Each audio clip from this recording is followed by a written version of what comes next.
এগুলা রান্নাঘর ছিল, বাইরের কিচেন ছিল, আর এটা ওনার বসত বাড়ি।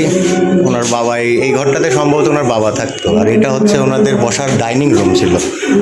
ডাইনিং রুম ছিল, এখানে ওনাদের গেস্টরা এখানে বসতো। আর এটা হচ্ছে ওনারা পরবর্তীতে বানাইছে টিভি লাগায়, টিভি তো তখন ছিল না।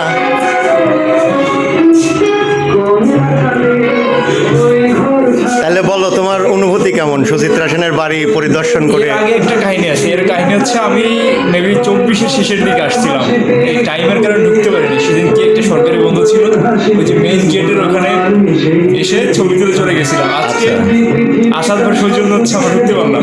আচ্ছা, তাকে ধন্যবাদ আমাদের দেখানোর জন্য। হচ্ছে মিরাজ আছে। ডাইনিং রুমটা থেকে বের হয়ে এখন আমরা লিভিং রুমটার মধ্যে ঢুকলাম। বেসিক্যালি এই রুমটাতে এবং এই পাশের রুমটাতে সুচিত্রা সেন থাকতেন। ক্লাস 9 পর্যন্ত উনি এখানে পড়াশোনা করছেন। এই যে এটা ওনার পার্সোনাল রুম। উনি একটা রুচিশীল মানুষ ছিলেন সম্ভবত। এই যে এখানে ওনার ম্যাগাজিনগুলো, বইগুলো উনি এখানে সাজায় রাখতেন। ম্যাগাজিনের ছবি যেগুলো আসতো, আমরা এখানে কিছু কিন্তু দেখতেও পাচ্ছি। এখানে অনেক পুরাতন কিছু কালেকশন দেখতে পাচ্ছি। স্মরণিকা 2016 সালে এটা পাবলিশ হয়েছিল। চমৎকার সুন্দরী ভাই, চমৎকার লেভেলের সুন্দরী। না, উনি তো আর এমনি হচ্ছে পদ্মশ্রী প্রথম আন্তর্জাতিক কোনো অ্যাওয়ার্ড পাননি, তাই না? এখানে কিন্তু দেখো হিস্ট্রিটা কিন্তু সুন্দর মতো দেওয়া আছে।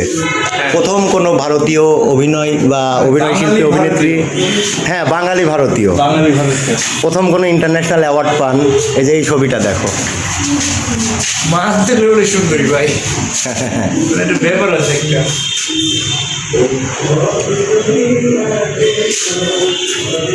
কোন কোন ছবির অভিনয়ে তার মন ভরেছে? এ প্রশ্নের জবাবে সুচিত্রা সেন বলেন, কোনো ছবিতেই নয়। কোনো ছবিতে তার শ্রেষ্ঠ অভিনয়? উত্তরে আবারও জানান, আমার মনে হয় কোনো ছবির অভিনয় আমার পূর্ণতা লাভ করেনি। নিজের ছবি দর্শকের সঙ্গে বসে বহুদিন দেখেছি, হলে বসেই প্রতিটি দৃশ্যের চুলচেরা বিচার করেছি। বাড়ি ফিরে অনেক বিশ্লেষণ করেছি, আর প্রতিবারে ভেবেছি পরের ছবিতে ঘাটতি পূরণ করব।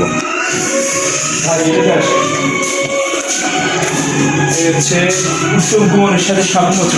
হ্যাঁ, পোস্টার ছবি। হ্যাঁ, পোস্টার। এটা হচ্ছে শিল্পী, ওইটা হচ্ছে অন্নপূর্ণা মন্দির, এবং এটা হচ্ছে 74 বই উত্তম কুমারের সাথে সম্পর্ক। এই যে উত্তম কুমারের সঙ্গে সিনেমার একটা পোস্টার আগেকার। এই যে সুপ্রভাত মুখার্জি, সুচিত্রা সেন, উত্তম কুমার একসাথে। ওনার ম্যাক্সিমাম সেই সময় যে ইন্ডিয়ান সাবকন্টিনেন্টে একটা কনসেপ্ট প্রচলিত ছিল যে সুচিত্রা সেন মানেই উত্তম কুমার, উত্তম কুমার মানেই সুচিত্রা সেন, মহাজুটি। মহানায়ক উত্তম কুমার, মহানায়িকা সুচিত্রা সেন। গুড। তাতে রায়হান সাহেবের কি আজকে এখানে এসে নিজেকে উত্তম কুমার মনে হচ্ছে?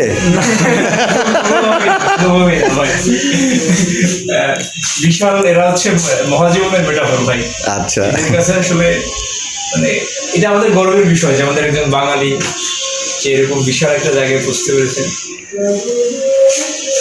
পাবনা, অবশ্যই পাগলের এরিয়াতে জন্মগ্রহণ।